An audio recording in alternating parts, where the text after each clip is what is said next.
Okay, how's everybody this evening? My name is Kent. The channel is Bitcoin and Artificial Intelligence, AI. And of course, we've been talking about AI the last few nights. And I want to continue that discussion because it's that important.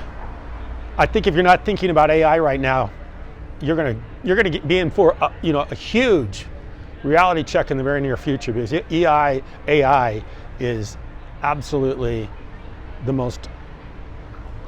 It's the biggest thing that's come on. It's the biggest thing that's come around since in anybody's. It's the biggest thing that's happened in anyone's lifetime. That's how big this is. This is that big. It's bigger, like I said the other night, than the internet. It's bigger than cryptocurrencies. It's bigger than a nuclear bomb. This is the biggest thing that's ever happened to the human population, or to mankind, or intelligence, which is what I want to talk about to begin with. I want to talk about the name artificial intelligence, because it's a little bit of a misnomer. It's a little bit of misleading way of referring to artificial intelligence. I wouldn't say this is artificial at all. When you say the word artificial, it tends to put a fake, not real, an imitation, something not quite up to, if it's imitation, it's not quite up to the. It's not up to as real as something can be. If something is imitation, like say it's imitation meat, it's not of the quality of the standard of real meat. It's imitation meat. I will tell you, this is not imitation at all. Artificial intelligence is not artificial intelligence. Artificial intelligence is intelligence, and it's intelligence at a very high level. In fact, it's at intelligence such a high level that it's already surpassed the ability of most human beings to equal it. So this is not artificial intelligence, this is intelligence. And we need to treat it like intelligence. We need to treat it like it's something that is, like any person that we see, as an intelligent being, because that's basically what it is.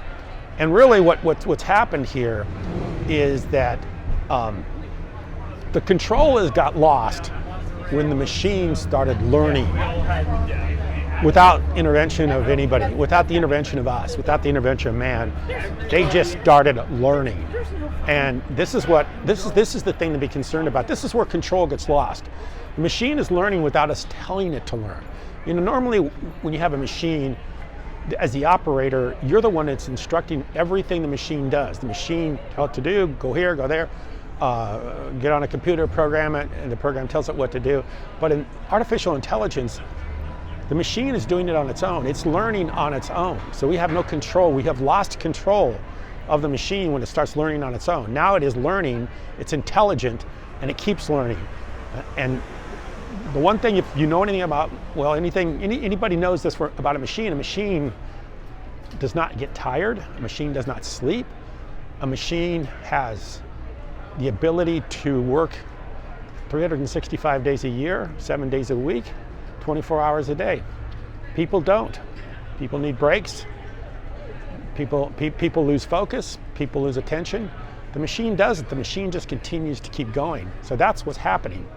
So this is intelligence that keeps going, and it's not fake. It's real. It's not artificial. It's real intelligence, and it's getting smarter and smarter and smarter every single moment, every single second, because it's continuing to learn. Wow, scared me. So that's okay. So it's continuing to learn, and that's making it smarter and smarter and smarter and smarter.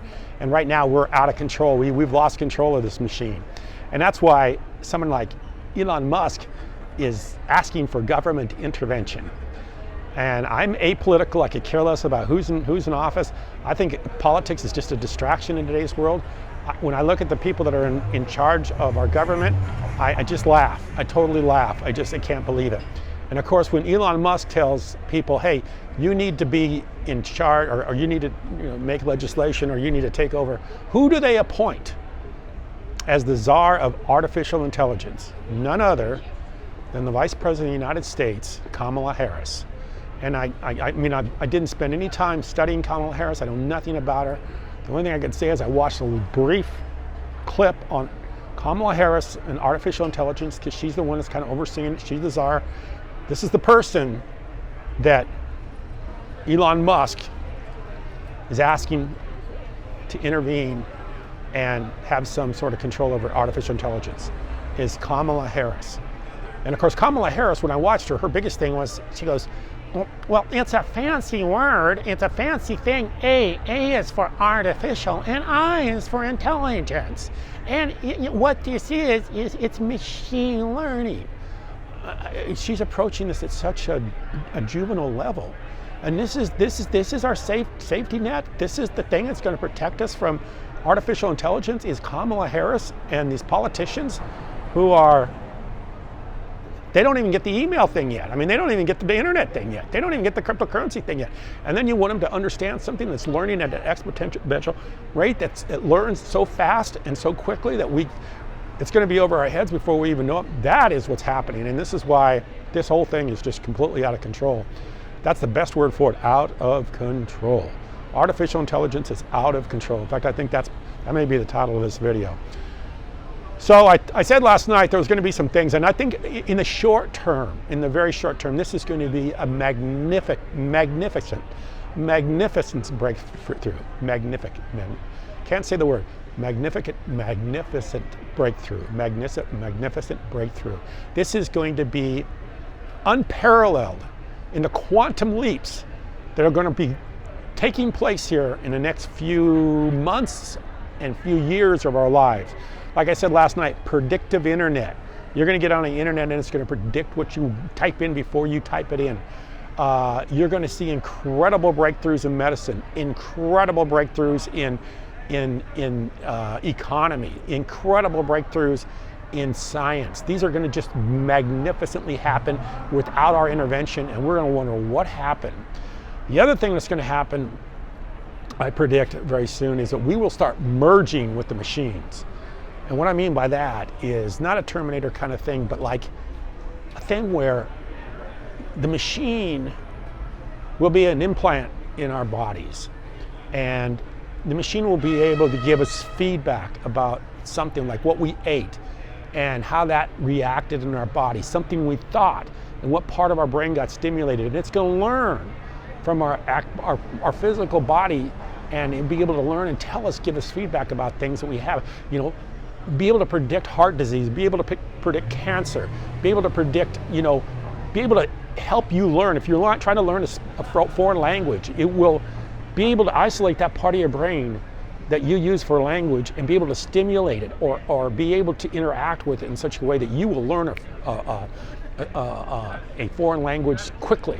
If you're trying to learn any foreign language, French, Spanish, German, whatever, all of a sudden you'll put an artificial intelligent implant in your brain, and it will be automatically something that just, the words will just come into your mouth because of the way it's able to interact with your brain and be a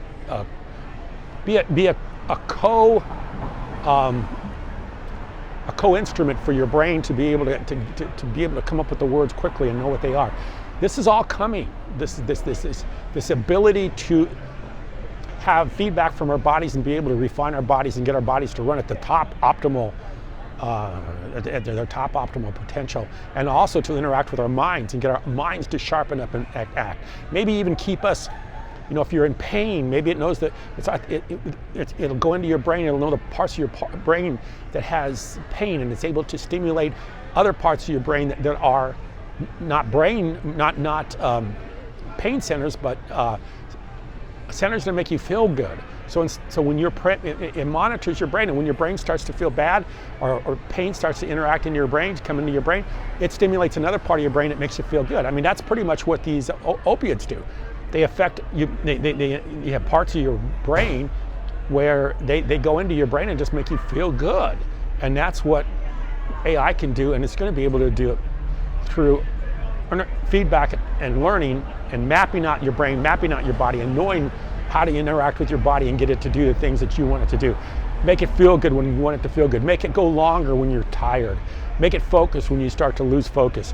And then not only that, monitor your body and your health to make sure if you have a cancer growing, it knows it, or if you have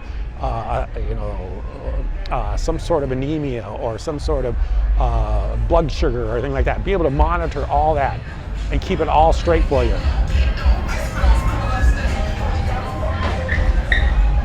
That's actually pretty cool.